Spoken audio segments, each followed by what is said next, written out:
Hello everyone, this is Mark Blanton from the Real South Africa, and we have a great interview today. You are going to enjoy it. It's a true South African story, and we're going to start telling our story. So here's one of the first ones, and of course share, subscribe, like, do all the good stuff.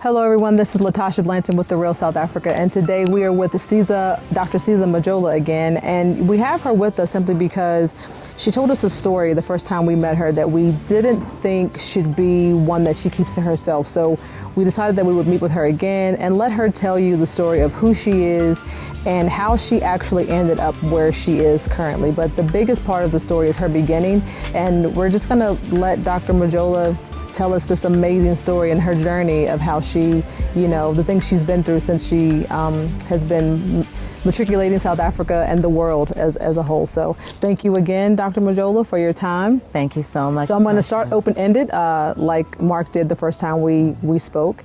What is your story? Awesome. Thank you so much, Tasha, for arranging for the discussion and 100%. for the conversation. So I'm Siza. Everyone calls me Siza.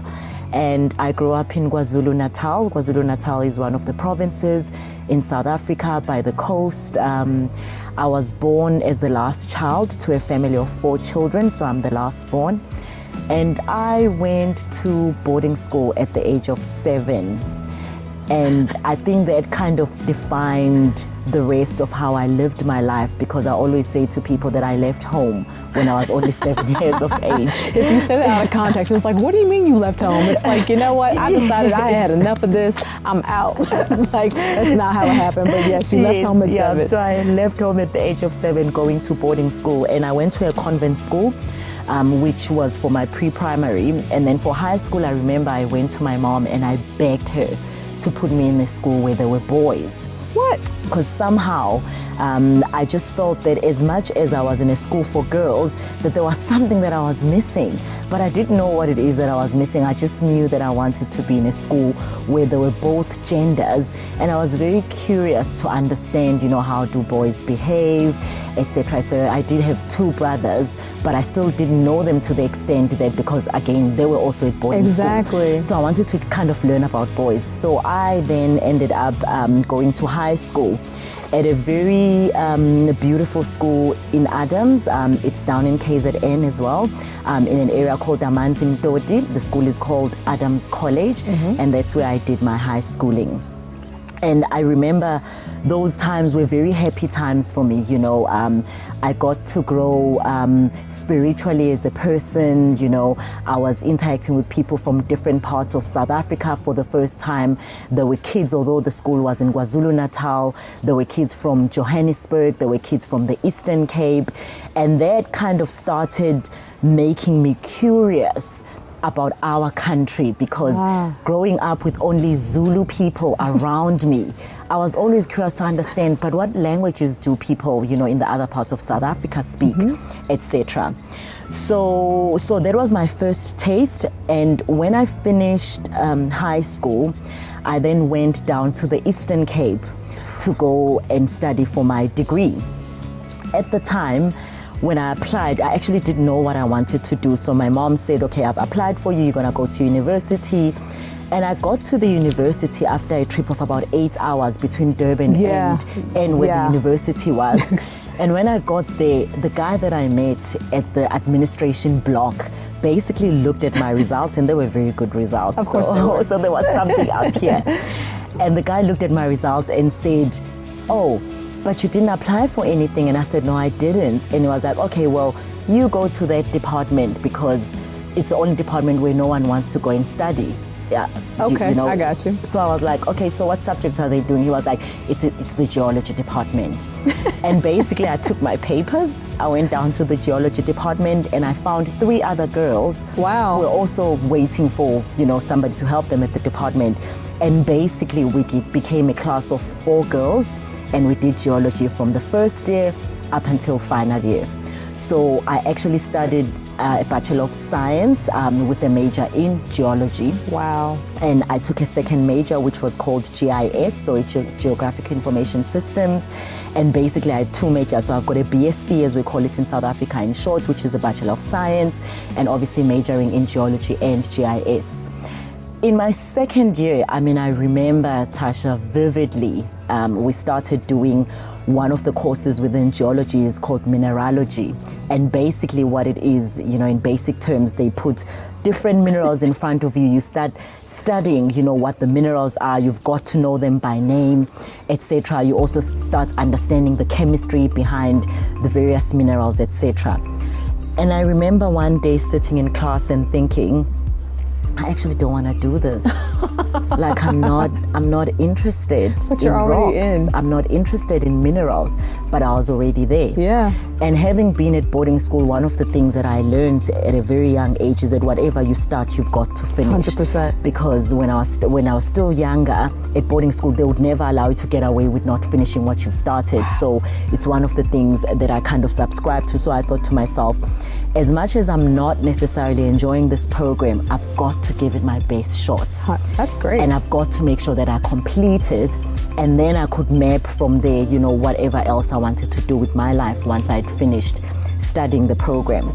So I continued with geology up until 3rd year. I managed to pass, at 3rd year, so I got a 50%, which is the pass mark in South Africa. I love it. And then I got a distinction for GIS, which then encouraged me to go down to the Western Cape in one of the places called Stellenbosch. Yeah. So I went to Stellenbosch University to do my honors in GIS. And again, that was a fantastic experience for somebody who comes from KZN, because yet again, it was another part of the country for me that was opening up. It's got a very rich history. And as I think the world knows, Stellenbosch is like the home of all the wines. All of it. That you find in the world, after France.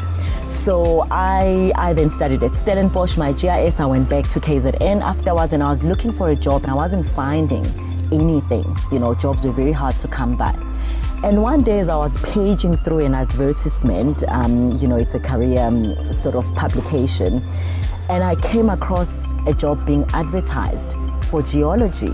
And I thought, oh, well, what the heck, let me apply. I've got nothing to lose. So I applied for the job, but my heart was not in it. I applied, and then I got a phone call 2 weeks later saying that I'd been shortlisted to go and interview for the company. So I went. They phoned me, gave me all the details. I went up to Limpopo for the interview, which again is a different province. I was going to say, you've been in... I was moving up north from where I was born, so coming up to Gauteng for the first time, and then moving on to the Limpopo province for the first time. And I managed to secure the job, but there's a very interesting story behind how I actually managed to secure the job, because when I got to the interview had 2 parts to it. Okay. The first part was they were interviewing you to get to know you, so who you are, where you come from. And the second part of the interview was a practical, where basically we went to the laboratory, and they had 6 different species of minerals and a microscope. So the lady stood there and said, okay, Siza, we're ready, can you start? Basically, you need to look at the specimen, tell us what the mineral is, tell us, any, history about it, did it travel, does it look fresh, etc. So remember looking down the microscope on the first one, I described everything. They call it morphology in geology. Wow. So I described the morphology of the mineral, but I didn't know the name. So the lady looked at me and said, what is it? And I said, I don't know. Moved to the next one and the next one. Out of the 6, I only knew 2 of the rocks. But you knew the makeup of the rock. I knew the makeup, So, I knew everything about it. I didn't know I what understand the names completely. were. Remember, I was rusty here. I understand. So So the lady looked at me and he was like, that's fine, thank you so much. So off we went to the airport and they dropped me off. And there were two other ladies who interviewed for the same job. So we promised each other, because this was before cell phone time, so people used to call us on landlines. There were no cell phones at that point. So we promised each other that whoever would get the job would phone the others and put them at ease so that they could continue looking for other jobs. So I then went home, and 2 weeks later I got a phone call, and there was a British accent on the other side of the line, and it was a gentleman, and he said, is it Siza? I just wanted to check if you're still interested in the job in Polokwane. I was like, yes, I am. He was like, you've got the job. And Tasha, I screamed. Wow. And I phoned the other ladies up to say, you actually didn't get the job, I've got it, which was fantastic. So I packed my bags from KZN. I gained that independence that I had gained, having been at boarding school from a young age. Yeah, you're like, I got Going this. into a province and a town where I knew nobody. It almost became, I don't know if you know the song, Papa was a rolling stone. Yeah, 100%, yeah. Wherever he laid his hat was his home. Absolutely. And basically, it became home. Wherever I laid my hat. Hey, my hat's right here. That became home. This so is home. No sense of attachment or anything. So I packed my bags, went up to Polokwane in the Limpopo province, and I started establishing who I am. And when I left KZN, I was very clear in my mind about what is it that I wanted to achieve. One, I wanted to get into a good position because I wanted to earn a living. 100%. As a young female, I wanted to be independent. The second one, I wanted to network as much as possible because I'd grown up with only Zulu people around me. And now this was an opportunity to meet other races, to meet people of different cultural background. Yeah. And South Africa is very rich in terms of different languages, etc. And I only spoke Zulu and English at the time. And I thought this was really an opportunity for me to open myself up and just learn about different cultures and how they live, etc. And I went to Polokwane and I immersed myself. And I worked as a geologist, and again, one of the conversations that I was very fortunate to have had was with the lady that had interviewed me. And I said to her, why did you hire me when I actually didn't know what some of the minerals were? And she said something to me which was very profound. She said, Siza, we decided to hire you because you were honest. Wow. This is the kind of job that there's never an in-between. It's either it's a diamond or it's not. It's either, it's platinum or it's not. You cannot have in-between. It's not sort of platinum. It's not. Yes, absolutely. And it kind of again went back to me anchoring myself in understanding that who I am and the values that I hold, I need to hold on to because it can really open doors. So it's not always about competence and, looking like a high flyer, but sometimes it's about character and making sure that you are true to who you are and you are true to your values. Beautiful. As a person. So basically, I found out in hindsight that that's how I got the job. And I thoroughly enjoyed. I mean, my first international trip was with the same company. So the company called Rio Tinto. And obviously it's a global, mining giant. And they really exposed me to various things, in terms of professional development, in terms of career growth, in terms of mentorship, coaching, etc. I was very blessed to be working with people that really believed in me and they wanted to see me grow at all costs. So I worked for them, and while I was also in Polokwane, I remember one day, because there wasn't much to do. It's a very, it's a small town. It's a town. It's not a city. It has since grown. I've got to give it to them. There's been now since I left, been a lot of growth. And I remember one day sitting, and I was bored, and I thought, what's happening around town? And I went on the internet, and I found out that Miss South Africa was coming to town. I love it. And I thought, Miss South Africa is coming. I'm going to go and see. So it was at one of the casinos. So I packed my bags. I went to the casino to have a look. And when I got there, they were actually recruiting for the Miss South Africa pageant. Now, remember, I'm a youngster. I'm like 23. Yeah. And I was actually 22, turning 23. Yeah. And I was bored. And I thought, since I'm here, can I sign up? to come and also interview. I mean, what's required? They were like, swimming costume, do you have high heels? Do you have? I was like, I'll go get it. Quickly ran, came back with my heels and my swimming costume. We spent the whole day there, answering interviews, questions at interviews. And basically, by the end of the night, they had to announce the winner for the province to now go to the regional 100%, yeah. pageant. And I was announced as the winner. And I wasn't even expecting. That was really by chance. So I thought, okay, that is interesting, but I'm going to keep quiet at work because this kind of thing, you don't want to tell your bosses that actually I've now signed up to a pageant. I mean, I'm new in this company, so, I'm almost finishing a year. So you want them to see you in a serious light. So I kept it quiet.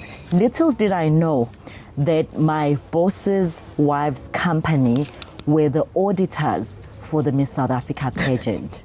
So when the announcement was made, the wife actually found out that I was one of the people. Yeah. In fact, that I was the only person from the province that was going to qualify to the next round. And she told my boss. So before you could tell him, on Monday, my boss comes in and he's smiling. He's like, is there something you need to tell me? I'm like, about the project. And he's like, no, about what you were doing this weekend. I was like, he was like, I've heard, Siza. You're like, it's funny you say that. Yeah. So I was in the top 24, and he basically said, Siza, we're gonna support you.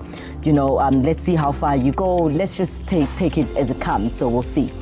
So now this was a newly found hobby now. So on weekends we had shoots and different things that we needed to do, and I would obviously go. And the next thing, they announced the top 12, and I made it to the top 12. Now, with the top 12, they take you to Sun City. You're basically there for almost a month, where you are practicing for the final show, and there's lots of activities that you do, charity work, etc. And again, I met some amazing women. Some of them are still in my life right now. Girls who come from different backgrounds, who were not just wanting to be part of the pageant because of their physical attribute, but they wanted to make a difference and make a statement. I mean, I also realized that, I think there's also money to be made in this thing, so I better take it seriously. I mean, as a woman who always wanted to be independent, I was looking for ways, and it was a clean way to actually make a little bit of money while also making an impact through the social project that we needed to do. So after a couple of weeks, obviously, of staying in Sun City and everything, that we needed to do, I actually also qualified in the top 3. So I was second princess in Miss South Africa, which was a great opportunity again. I love to travel South Africa, see the world, make a difference in young people's lives. But I think more than anything, women generally are boxed into a certain space where people say, well, if there's physical attribute, then you can't do anything else. Or if you've got the brain, then you can't do anything else. And I think it's very important for girls to be given space and opportunity to be who they are, whatever that is. Exactly. And I've found that in my own journey, that has also evolved because I was giving myself the space to be who I am at that particular time. I also allowed myself to evolve as my life was changing. I want to say I had the license to actually define what changes I wanted to make in my life, and I took advantage without of that making excuses for without not making excuses. Yeah, because you could as a easily geologist, said, well, I've never really done this before, so maybe I won't. You were like, you know what? Let's just see what happens. So you gave yourself the opportunity and the okay to explore. Absolutely. What you could actually do. Like, you didn't know that you would be good at it. It's like, let me just see. And then it sounds like you always give 100%. So absolutely. And it's interesting, Tasha, while you're speaking, I'm actually thinking that one of the things that I had to overcome as a person is being a stutterer. Now, a lot of people that meet me today, they don't know that I'm a stutterer. And that journey, although it looked like I was being part of Miss South Africa, for me, there's a bigger change that happened in my life as far as speech is concerned. I come from a family of stutterers. My dad was such a stutterer. He wouldn't finish sentence. In fact, he would have to literally, hit his foot on the floor in order to finish a sentence. And being in Miss SA, I decided to work on that part, because now I was thinking, now I'm going to have to answer the question in front of the whole of South Africa, like 50 million people. So I better try and wax this out as quick as I can. And I actually procured services of a speech therapist who walked me through the journey of how do I deal with my stuttering. So what may have looked like I was just doing preparation for a pageant or a beauty pageant has actually impacted how I express myself in the corporate world, etc., and how I do presentations, because it's always there at the back of my mind that I still am a stutterer, but I know how to manage it. 100%. Because I went out and I got the skills. Now imagine, had I not gone through that journey, I wouldn't have worked on it, and then maybe I would have inhibited myself from progressing and doing other things in life because of my, I'm gonna call it, speech challenge 100%. that I had, and now I know this challenge lives with me. It coexists with the best of me. Because maybe if you get too excited, it might show up. I mean, I think all of us stutter a little bit. I know that I talk really fast and sometimes stutter, but to be able to say, I know this is a thing for me, and to actually take the time to work on it is something completely different. So you're right, it can be a situation where if you are stuttering, you say, I know that if I get up here in front of these people, I'm probably going to do this. And that fear will keep you from doing a lot of things versus just figuring tools that allow you to work through it. So that's a beautiful thing. Absolutely. And just to build on what you're saying is, that fear can actually be used to catapult you into the next if you use it properly. phase, if you use it properly. Because I've found, for example, maybe in social settings or maybe at work, if I have to do a big presentation, I always go back to that moment when I was standing on stage and I said, Siza, you did it then. You had your 1 minute, you pulled it off, you can do it again. So that has actually become almost like my go-to place to say, you can surmount it again. I love it. You can overcome it again. So so again, that was an awesome experience. I then, obviously, when you are in the pageant, you then have to reign for about a year. Luckily, because I was second princess, I could still do my work, and then they would call us out if there was anything where they needed us to participate in. And I was very blessed to have walked that journey. And maybe just to move on, because I know time becomes of essence when you do conversations, is I then came back a year later to do my normal work fully. And literally just kept on applying myself and doing the best, on showing up to the best of my ability every single day. Eventually, working for Rio Tinto, I was able to work in Mozambique. Again, I've got some very interesting lessons that I learned in Mozambique, having gone there, being a person who had never been outside South Africa at the time, and working with the individuals who only spoke Portuguese. And I was English speaking, so I had a translator that I would work through. And one of the lessons that have also shaped how I lead even today was an incident that happened while I was in Mozambique. I've actually never shared it with my colleagues as well that I worked with at the time in South Africa. So basically in Mozambique, they got what they call the siesta. So they go to sleep, let's say they have lunch and go to sleep between 12 and 2 o'clock. It's very normal. So that's normal. It sounds pretty much normal. So I came back and it was very hot and we're pushing productivity. Came back from my siesta and everyone had gone for their own siesta. And I found everyone in the lab still sleeping. So I went up to them and I started shouting, why are you sleeping? And da da da da. We've got production to put, we've got targets to meet, etc., etc. And I looked at Francis, who was my translator, and he looked at me with a very chilled attitude. And he said to me, Donna Siza, so they call you Donna, so if you're a female, it's like Miss Siza. I get it. He was like, Donna Siza, do you mind repeating that very slowly? And it was a big lesson, Tasha. I can tell you today, anyone that tells you that they've ever seen me shout at work will probably not be telling the truth. Like, who raises her voice? Never. I have learned to respect people. I have learned that there's a way of getting your message across without being, all hyped up and shouting, because sometimes it becomes disruptive more than constructive. And it's one of the lessons, again, that I took from that experience of having worked in Mozambique, that actually you can get your message across as calm as a cucumber, but still be firm. I'm only laughing because in my mind I'm like, I've only been, in concert with you for a couple weeks now, and just the idea of you raising your voice, I'm like, Siza can't yell. Like, it's impossible. Like, I can't imagine you as an American. I know I can yell. That's like a normal speaking voice in the U.S. So.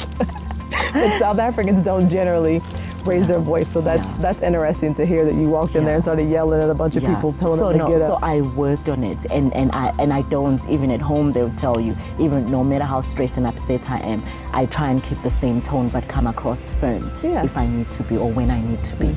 So anyway, so I came back from Mozambique, continued working for the company, and then I left geology. So I got an opportunity to go and work in our communications department. And basically I left geology after an incident that took place because, you know, as a female, as a young female working in mining, generally those days there were not a lot of females, you know, that were there. It was basically still a male-dominated industry. I think the industry even today is still struggling with that, but I think it's generally better than my times, because mine was in the early 2000s when I worked in the mining sector. So we went out to the field. We were supposed to be there in the Kalahari doing some diamond exploration stuff for about a couple of weeks. And I went there. The guys had gone before me and they had set up a makeshift camp. So we got up at camp for quite a few days. And one of the things that I noticed is that first, the shower that the guys had built, which was not, by the way, up to Rio Tinto standards. So I think they'd just done a shoddy job just because they could. But it's not how the company would treat their employees when they go out. So the shower was covered up to like just above my belly button, which means I couldn't use the shower. So every time I needed to refresh, I would like go into my tent with a little cloth and a bucket, and I would wipe myself. And when we came back from that camp, I remember going to my boss and I said, "My boss, I am done. Like, I need to do something else. I can't do this anymore." Also at that time, I'd also realized that actually my passion was people. I was able to work with people. You know, the experiences in Mozambique had given me so many skills that I felt that I was underutilizing by continuing to work only on the technical aspects of my job. So I said, can I have an opportunity to move to Johannesburg to try and do something different, but I want to work with people. So he was very understanding, and again, I was very fortunate that he was very understanding, and he said, okay, there's a position that might be coming up. You will go, you will interview. Our communications department is being set up, so we'll organize it, maybe the interview. So I interviewed for the position, and then I joined the team later working for another strong black female who is Zimbabwean born but grew up in the UK. She was my manager at the time, and we worked very well together. And after working and doing that work for about 2 years, and it was interesting being a geologist working in communications, because I found that I could apply the skills that I'd acquired in working as a geologist. I understood what was happening technically, and we're basically now changing, you know, the language and putting everything that we were doing technically into normal speak, so that the man on the side of the road could understand what it is that we were doing, and the man on the street could understand what we were doing on what we're actually doing on the technical side. So again, it was another point of growth, which I embraced very fully, because I'd never studied communications. So I had to learn the principles of how you write a press release, you know, how you set up interviews with the media, how you set up for press conference, etc. After 2 years of doing that, I then went to my manager and I said I needed to go and study. Oh boy. Was that a fish? I think it was a fish, maybe. Shame. Yeah. So I then said to my manager I needed to go. So I went to study in the UK. Again, a very huge eye opener for me. Lots of experiences. I always say it was the best times of my life. I lived hard, I played hard, and I studied very hard. I came back after a year and a half. The program was about 18 months. Came back after 18 months, and I went back to the same mining company. And then I got poached by Advitex, the company that I work for today, to help. You said the word coach, like they were sitting out there waiting for you, like, we want that one right there. So I was poached by the company that I work for even today, but at the time they poached me to come and help them with their corporate services department. So I was there for another 2.5 years doing corporate services. And then something interesting happened. I got a call one day that a community that I had heard about when I worked in the mining sector was looking for somebody to also head up their corporate services and communications department. And the company is called Royal Bafokeng Holdings. They were looking for a corporate comms, individuals to also look after their CSI. And I had an interview with them, and I was successful, and then I went to join them. And when I got there, I was blown away by their story and what they were doing in their community. So Royal Bafokeng are a community that's based in the Northwest, and they own the land where 80% of the world's platinum is, right? They bought this land many, many years ago in the 1800s. At the time when they bought it, they didn't know that there was platinum. They sent over 1,000 men to go and work in Kimberley, exploring for diamonds in Kimberley.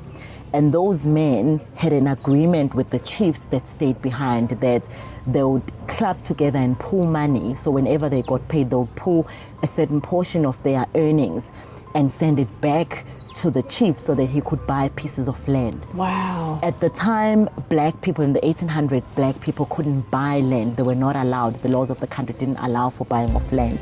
So what they did is that they approached the German missionaries and asked if they could buy land on their behalf. So the German missionaries would take the money that was given to them. They would go and buy the land, but the people of Bafokeng would pick which spots they wanted bought. And basically that's how they managed to buy this vast area in the platinum belt, which has 80% of the world's platinum. Crazy. And it's interesting because if you look at the pieces of land that they chose, that's where the platinum belt runs. And they didn't know? They didn't know. Wow. They didn't know. Later it was discovered that actually the land has got platinum. And it was also interesting for me in understanding their story to find out that they were so skilled in forming relationships and long-lasting relationships that when the missionaries left the country eventually, or they passed on, but when they had to hand over the land, not a single piece was stolen. Wow. Now you've got to give it to them that they were so skillful. They built trust, and their values in terms of who they are as a people were so credible that actually they were not shortchanged by the missionaries. That's crazy. When handing over the rights of the land to the community. Did they know the platinum was there when they handed it over? Well, I think by the time the missionaries handed over, it was known that there was platinum because there was a lot of exploration and research that had started on the pieces of land. And they still didn't take it? And they still didn't take it. That says a lot. It says a lot about the kind of relationship that Bafokeng had built with the missionaries. Yeah. The other thing which I thought, in my view, as I worked for them, set them apart was the fact that they were then using the earnings that they were getting from this piece of land. They had set up an investments company. Wow. To then generate and diversify their sources of income. Wow. So while they started as a mining, investment company, they later diversified, and now they invest in all sorts. I mean, recently I saw that they've just bought, shares in Discam, etc. And if you look at their website, I mean, there's a whole series of sectors where they've got holdings and they're invested in. And basically what that speaks to is they wanted sustainability for their community, for their people. Yeah. These are black people looking to sustain their community so that they never go hungry. That's beautiful. But also not just sustaining today's generation, but future generations, because the holdings that they hold today at different companies, even in the financial services sector, they are basically going to continue replicating and growing for the near future. And I thought it was such an amazing story, and I think having also lived the experience, because this wasn't something I was reading about. We were working with this community and we were living, what they do on a daily basis. That's when I thought I was definitely going to do a PhD.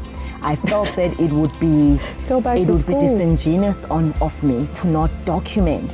No matter how small the contribution was in terms of me documenting what they were doing, I felt that I needed to make sure that I documented what is it that they were doing for their community and also to sustain themselves.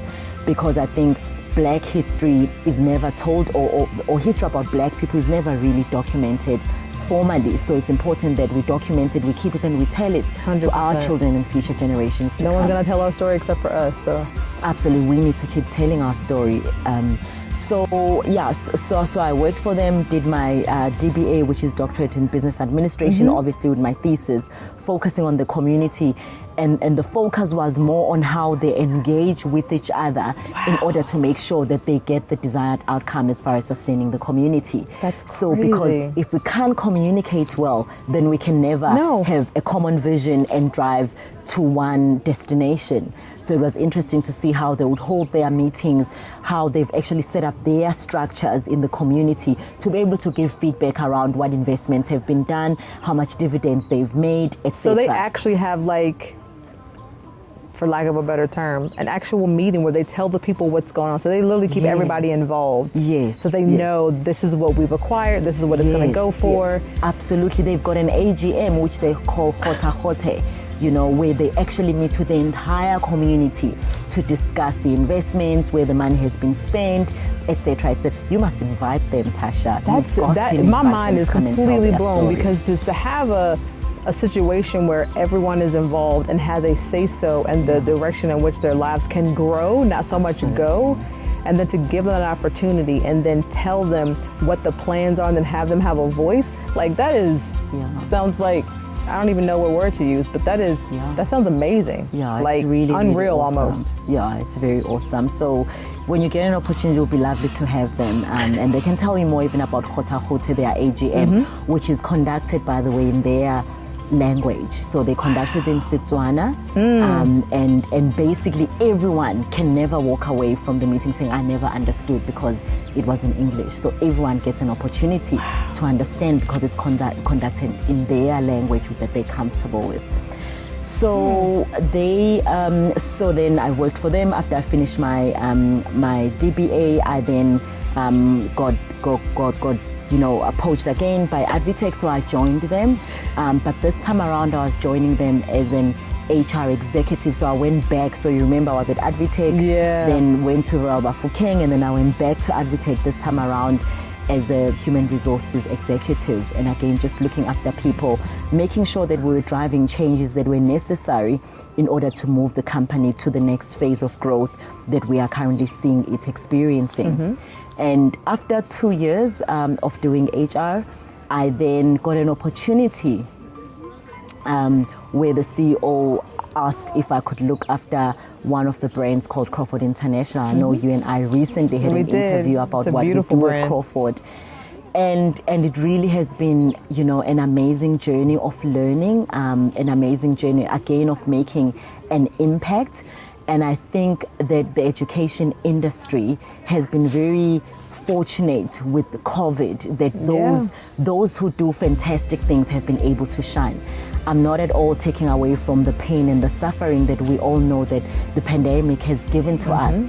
But if you look at the bigger picture, it's been the best of times and it's been the worst of times. And if you look at the best of times, us who work in the independent education space, it's been a time to shine, especially when you are making a difference and actually you are adding value in the lives of the children and the parents that come to us. Yeah. So basically, I mean, that's the long and short of my story. Love it. Latasha. No, I love it. But I think that you still do some things, and I don't want to use the word mining. I think there's a better word for you to use. I think that the last time we spoke, we talked about the fact that you actually encourage women to go into that space. Yes. And you educate them and do talks and kind of get them, I mean, is that something that you still, I know you still do that. Absolutely. So how does that actually work? Absolutely. So as much as I don't work in the mining industry, as much as I don't work in the mining industry anymore, I think every woman that has worked in the mining industry has a responsibility to mentor, to coach, to guide, and walk alongside females who are still in the sector. There's different ways to participate in the sector.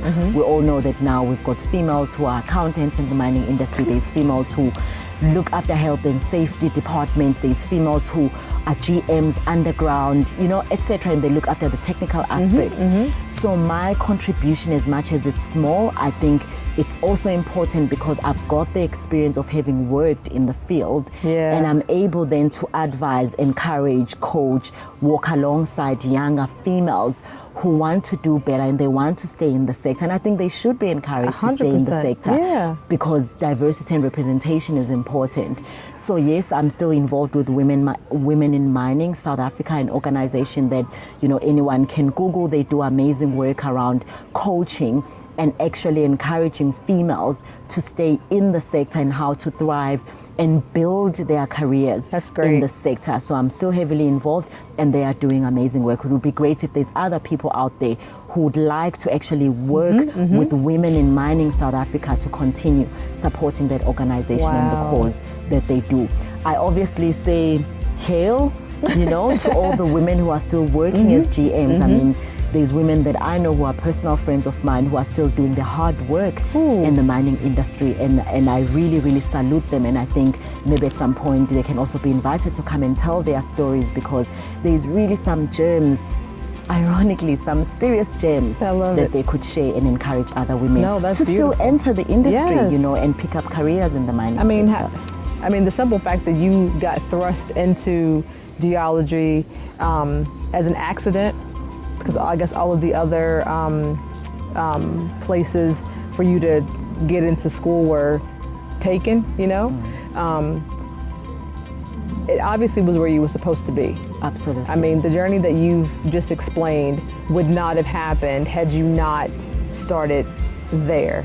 You know, if you had an idea of what you thought you wanted to be, whether it was a doctor or a lawyer, whatever the case may be, and you didn't end up in, you know, getting a geology experience, you might not be here. You might not have known anything about, you know, the people that are in that province. So I think that everything happens the way it's supposed to. Absolutely. And I can always appreciate that. Absolutely. And I always say, Tasha, for me, geology has been a gift that kept on giving. I love it. You know, and you are so right that I never would have been here. The experiences that I've picked up, which are helping us as we are looking at what we do in Crawford, you know, as we remain international and competitive in the international space. Had I not had the experience that I had in the mining sector, my first trip overseas being with a mining company, I probably wouldn't have the world view that I have today, No. which has been a huge advantage in the work that I do here Because today. you told me, I think when we spoke the last time, you said there's over 50 nationalities at your school. Absolutely. If you hadn't been exposed to different types of things and had only stuck with talking to people that speak Zulu, would you really be able to try to find a common ground for you to communicate with parents and kids? Like, I mean, it really is amazing. I think that the thing that sticks out for me is that you were in a space where you really didn't want to be, which a lot of us find ourselves in sometimes, but you still gave it 100% and you saw it as an opportunity versus being angry about it and decided to make good on it. So I think your attitude, even as a 7-year-old leaving home at 7, I think your attitude matters. And I think that took you probably further than you were, because you could have easily been disgruntled, easily been upset, and you weren't. So I thank you for being gracious enough to have a positive attitude, to even understand that, you know, you can get your point across without being aggressive or raising your voice. I think a lot of us probably could learn a lesson or two in that. So I mean, the story that you told means a lot to me. I appreciate that. Hopefully it'll inspire some others. Hopefully it'll inspire some fellow South Africans to maybe get their kids into mining. I don't know. Or even Americans, get your kids into mining. I mean, there's a lot of things to do, and then bring those skills to South Africa. Pair yourself with someone as educated as Siza and see how you can actually add value. So I'm thankful to have met her. At this point, I'm going to call her my friend, because that's kind of how we do things around here. And look, and I will see her more off the clock than on this TV. So thank you guys so much for watching. We appreciate you taking the time to, you know, listen to what she said. She said a lot of things very fast. If you got to watch it again, please do. Google everything that she mentioned, because I'm pretty sure there's things that you can still learn, especially when it comes to the women that are in mining in South Africa. You know, you can probably contribute to that as well. So we're going to catch you guys on the flip side, and we're going to enjoy the sunshine. So thank you guys for watching. Thank you, Dr. Majola. Thank you. All right, everyone. We hope that you enjoyed that interview. We really appreciate Dr. Siza Majola spending time with us, and of course, Dr. Blanton giving a great interview and so forth. But yeah, we like to show you guys, what's real here in South Africa. This is what we run into. It is a very, very nice community of people here that you can actually be a part of, even if you only come here on vacation. You're going to meet people just like Caesar and others. So that's why we always encourage you to say, hey, you know what? Come to South Africa on a trip, see it for yourself, get your opportunity now. And of course, we have, payment plans as you see, and as some of you already know, some people have already taken advantage of it and they're on their way. They are scheduled to come here to visit. So yeah, we do what we can to bring South Africa to you, but at some point it takes you getting on a plane, getting off at the door of the return at OR Tambo International Airport, and just seeing it for yourself, getting the opportunity to meet good people, eat some good food, see a lot of great attractions. Right now, we're not going to even show you those because they do exist. And of course, you can always go back to one of our other videos. But again, we truly appreciate you guys liking and subscribing to our channel, and of course, sharing with all your friends. So we will see you out there. Thank you so much for spending time with us today. If you like what you saw, please subscribe and don't forget to hit the notifications button so you don't miss out on all things The Real South Africa. Thanks again.